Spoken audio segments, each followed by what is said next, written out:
ভোলার মাটি ও পরিবেশ উপযোগী হয় প্রতি বছর বাড়ছে তরমুজের আবাদ। এবারও বাম্পার ফলন হয়েছে তরমুজের। তরমুজ চাষে লাভবান হচ্ছেন এ জেলার কৃষকরা। তবে দাম কম পাওয়ার অভিযোগও রয়েছেন তাদের। কৃষকদের দাবি, ক্ষেত থেকে ব্যবসায়ী ও পাইকারদের কাছে ১০০ তরমুজ ১০ থেকে ১৫,০০০ টাকা বিক্রি করেন কৃষকরা। এসব তরমুজের ওজন ৫ থেকে ১০ কেজি, অথচ এসব তরমুজের কেজি বাজারে ৬০ থেকে ৭০ টাকাতে বিক্রি হয়। ভোলার ১০০ টাকার তরমুজ কিভাবে ঢাকায় ৫০০ টাকা পিস হয়ে ওঠে তা জানাবো আমাদের সহকর্মী ফায়াজ ও গালিবের ভিডিও চিত্রে। চলুন শুরু করা যাক। সরেজমিনে দেখা যায় ভোলা জেলার মোট উৎপাদিত তরমুজের প্রায় ৯০% আসে চরফ্যাশন উপজেলা থেকে। প্রতি বছরের মতো চলতি মৌসুমে চরফ্যাশনে তরমুজের আবাদ হয়েছে। এছাড়াও চর চটকিমারা ভেদুরিয়া ইউনিয়নে বাম্পার ফলন হয়েছে তরমুজের। ক্ষেত থেকে ঢাকার কারওয়ান বাজার ও গাজীপুর থেকে তরমুজ ক্রয় করতে আসা অধিকাংশ পাইকাররা কম দামে তরমুজ ক্রয় করে নিয়ে যাচ্ছেন। আবার চাষিদের কাছ থেকে পুরো ক্ষেতের তরমুজও ক্রয় করে তার ট্রাকে ঢাকার আড়তে নিয়ে বিক্রি করেন। তাতে করে ৮ থেকে ১০ কেজি ওজনের একটি তরমুজের দাম পড়ছে ৮০ থেকে ১২০ টাকা। কিন্তু এই তরমুজ ঢাকায় এসে কেজি হয়ে যাচ্ছে ৫০ থেকে ৬০ টাকা। সে হিসাবে ১০০ টাকার তরমুজ হয়ে যাচ্ছে ৬০০ টাকার মতো। রমজান মুসলমানদের ত্যাগ ও আত্মশুদ্ধির মাস বলা হলেও মুসলিম প্রধান এ দেশটির বাস্তবতাটা বড় নিষ্ঠুর।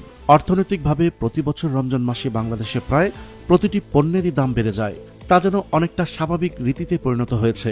রমজানে শয়তান বন্দী থাকলেও তাদের দায়িত্ব দিয়ে যায় বাংলাদেশের এই সমস্ত সিন্ডিকেট ও ব্যবসায়ীদের হাতে। রোজার শুরুতেই হাটবাজারে প্রতিটি তরমুজের দাম ছিল ৩০০ থেকে ৫০০ টাকা পর্যন্ত।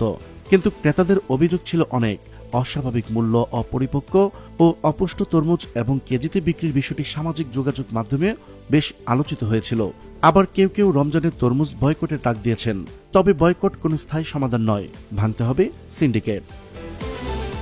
কৃষি সম্প্রসারণ অধিদপ্তরের তথ্য মতে এবার ভোলায় প্রায় ১৫,৫০০ হেক্টর জমিতে তরমুজের আবাদ হয়েছে। প্রতি হেক্টর ফলন হয়েছে প্রায় ৫২ টন। এখানকার তরমুজ সারা দেশেই জনপ্রিয়। এখান থেকে ফেরি, লঞ্চ ও ট্রলারে করে বিপুল পরিমাণ তরমুজ দেশের বিভিন্ন স্থানে যায়। এবছরের শুরুর দিকে চাষিরা তরমুজের দাম ভালো পেয়েছেন।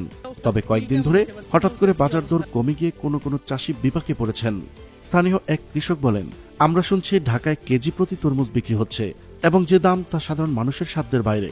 এভাবে চলতে থাকলে একদিকে যেমন আমরা ন্যায্য মূল্য পাচ্ছি না, অন্যদিকে এই ফল বেশিরভাগই শহরের বাজারে বিক্রি হয়।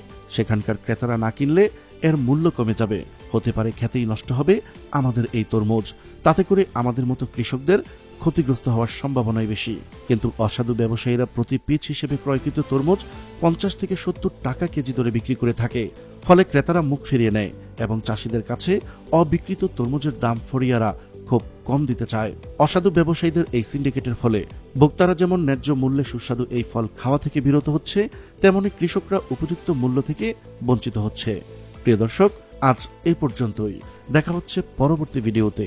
ততক্ষণ পর্যন্ত মহান আল্লাহ তাআলা সবাইকে ভালো রাখুক, সুস্থ রাখুক। আল্লাহ হাফেজ।